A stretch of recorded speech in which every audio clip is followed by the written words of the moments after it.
Uğur gələndə insan dəyişir, yoxsa sadəcə içindəkini göstərir? Ne gözəl suallardır. Bunları siz tərtib eləmisiniz. Bəli. Maşallah.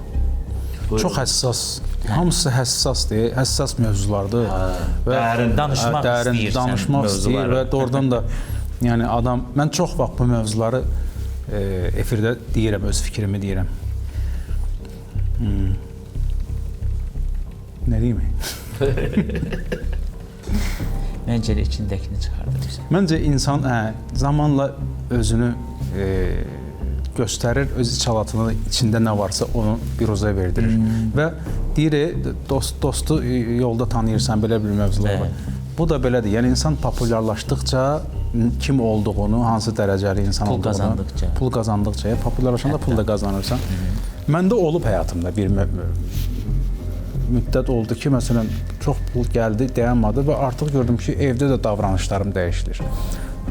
Gördüm artıq, bu insanın genində belədir də, hamıya aiddir. Ümumiyyətlə, pul kimin çoxdursa, birdən-birə populyarlaşır da, o özünü itirir. Və o özünə qayıdacaqmı və tez bir zamanda qayıdacaq, o məsələ var ki, intellekt məsələsidir. Təbii ki, ikinci versiyanı seçirəm, insan içindəkini göstərir. Hamı populyarlaşa bilər, o populyarlaşmağı qoruyub saxlamaq lazımdır və yenə də düşünmək lazımdır ki, həyat qısadır, çalışdığın qədər insanlara mərhəmət göstərməlisən, insanın yaxşıların yanında olmalısan. Çünki qalibiyyət bundadır. Yəni, məsələn, mən çox zaman vicdanıma ibadət edirəm. O məni xoşbəxt edir. Əgər vicdanla bir işi görürəmsə, o məni xoşbəxt edir. Ola bilər ki, orada maliyyə vəsaiti yoxdur, amma oradan böyük bir motivasiya əldə edirəm. Kazım, sənin uğurların göz önündədir, maşallah olsun. Maşallah. Mən uğurlarını çox gözləmişəm. Çox gözləmişsən. Ona görə qoruyub saxlamaq lazımdır. Təbii, yəni kulisdə, səhnənin arxasında hamı səni tanıyırdı. Yəni Kazımcan adlı bir istedadı olduğunu bilirdi. Yəni mətbəxdə hamı tanıyırdı səni. Yəni amma tamaşaçı tanımırdı. Amma o da belə getdi mahnısından sonra artıq sənin ulduzun yandı, işığın parladı və ard-arda hitlər.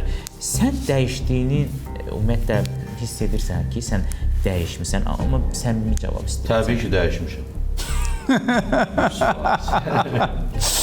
Yəni necə tərəfə dəyişmirsən? Sual budur. Dəyişməyə nə ola bilər dəyişmirsən? Hansı tərəfə dəyişmirsən? Səndə də evdəki kimi, Vüsalında evdəkilər kimi deyir ki, evdəkiləri davranışır. Əvvəlki elədiyim hərəkətləri təbii ki, heç birini eləyə bilmirsən. Ürəyin istəyən kimi, yəni... Sən indi özünü tərif edirsən, yəni onu başa düşdük. Yəni misal nə dedi? Dedi ki, bir ara deyir, pul qazanmağa başladım və populyarlığım artdıqca evdəki davranışlarım belə dəyişməyə başladı. Mən onu o dəyişmək. Mən onu soruşuram. Məndə də dəyişir. Mən bunu soruşuram. Belə yuxarıdan istəyirsən ki, yəni nətər yanı? Mən pulum var.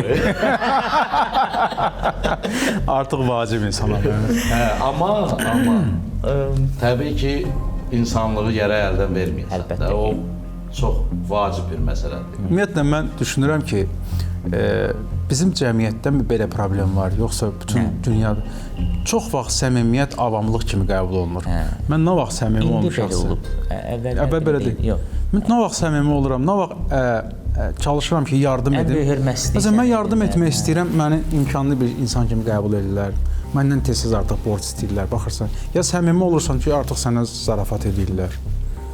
Bu təəssüf doğru. Ona görə məcbur olursan ki, məsələn, adi məclisə gələndə artıq mən özümü çox ciddi aparım. Deyirlər, nə ağır olan. Çərçivə hörürsən. Çünki artıq görürsən ki, davranış, adi ev yiyəsinin davranışı səndən dəyişə bilər. Ona görə müəyyən o, yenə də çərçivədən çıxmamaq şərti ilə. Təşəkkürlər.